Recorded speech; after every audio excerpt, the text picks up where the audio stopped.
تو که پیشی شدی آقا من الان خدمت ببخشید این حقیقتا تو ماشین جا گذاشته بودم اینا رو لطفاً این نقلا رو روی میز نگذارید، نوچ میشه. میگه نقل نیست، اینا نفتالینه.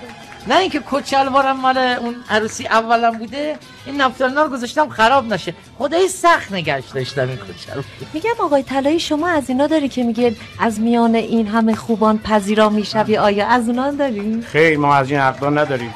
چرا نداریم؟ از اونا دوست داشتم. منم دوست دارم، اصلا ما برای همین اومدم اینجوری باشه که عوض میکنیم محضر رو.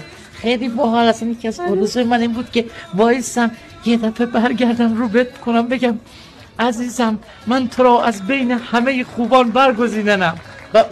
برگزینم؟ نه برگزویم. من مگزیم؟